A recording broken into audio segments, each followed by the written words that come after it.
Welcome to the Rustic Garden. Today I want to talk to you about two things. I want to talk to you about the concept of air pruning.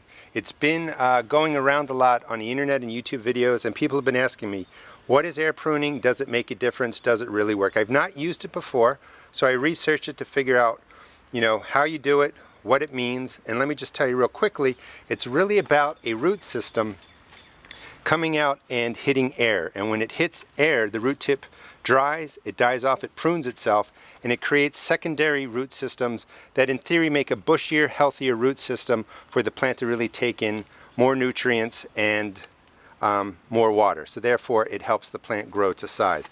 This is a laundry basket. The other thing I want to talk to you about is you can save yourself a lot of money by going to thrift stores. This is a 53-liter or 14-gallon laundry basket. It only cost me $1.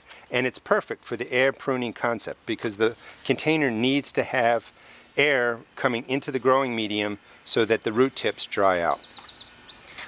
What you have to do is line the basket. So the basket's going to be lined with this weed block. The weed block is 50 feet. It's a 50-foot roll, and it was about $9. And it's set up to let air and water come through the material. The other thing that I bought for about $3 was hunter green spray paint, because I really don't want this white container on my deck. So I want to turn it green like the rest of my containers. So I'm going to set this up, and I'll come back and explain to you more what air pruning is, and again, just show you the basic process. Here's a quick look at the finished project.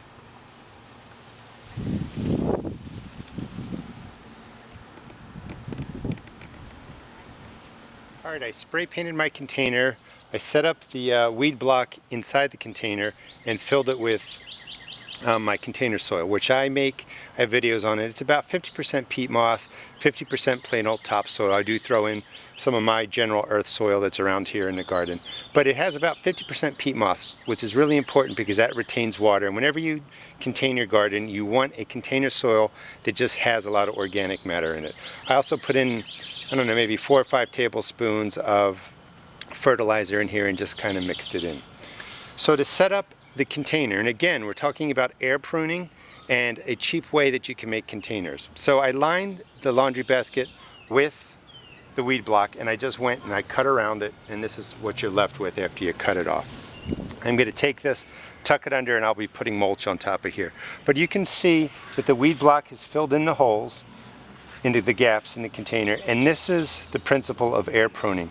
When the root system of Mr. Stripey here gets into the container, the roots will come here, hit the air, they will dry out and die, and this will cause secondary root systems to start down the length of the root and just make the whole root system bushier, and again it'll bring in more nutrients and more water, in theory. And it's the same principle that if you break off the growing tip of a tomato or even a pepper plant, it's going to be bushier, it's going to send out more suckers and shoots off the sides. Same principle, but with the root system. Now, a couple of things to keep in mind. This only works if the roots hit dry air. If you're in a humid area, the roots aren't going to dry out and prune themselves. They're going to keep growing, and they may come out through here, or they still may coil around. The other thing is that because you have more exposure, this container is probably going to dry out more quickly than a container that is completely covered in plastic. So you'll have to keep that in mind. Now, to plant the tomato in a peat pot, you want to make sure you break the peat pot off as much as you can around the top. You never want the peat shell sticking a little bit above the surface because it will wick away the moisture around the root ball, and that will cause the plant to dry out. And then just break the pot up in many places, in as many places as you can, so that the roots will get out and grow through your container medium. You could break it off if you want, but this kind of keeps everything more intact. The other thing is to pinch off the branches on the lower third here. When you bury a tomato this deep, it will grow new roots out through here. So you're just going to dig a hole, make sure you bury the stem to right about there, and that's going to set up your tomato. And just drop the plant in, press it in,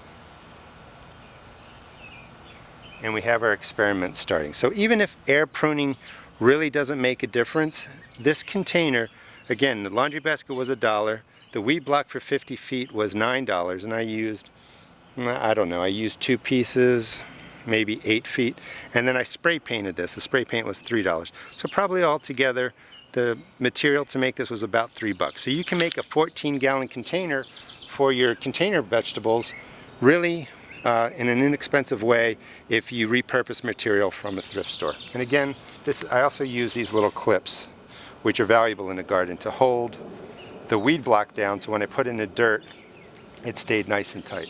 So this is all going to get folded under or over, just like that. And I will put some mulch around here and then set this up on my deck and see how it goes. And again, air pruning is a principle of where the root systems have space to come out, contact the air. The root tip dies off, it sends a signal to the plant to send out more roots, secondary roots, throughout the growing medium. It makes, in theory, the root system bushier and just a kind of a healthier root system, so that it brings in more nutrients and more water. And we'll see how it goes. Hope you enjoyed the video and have an understanding of what air pruning is. Again, I just want to be clear. I'm not saying it works, I'm not saying it doesn't work, I just wanted to explain the concept. And this is a great way to make really inexpensive containers. A 14-gallon container will grow an indeterminate tomato almost to size, and it will be very, very, very healthy. Please check out my blog at www.therestedgarden.blogspot.com and also check out my YouTube videos. Thanks.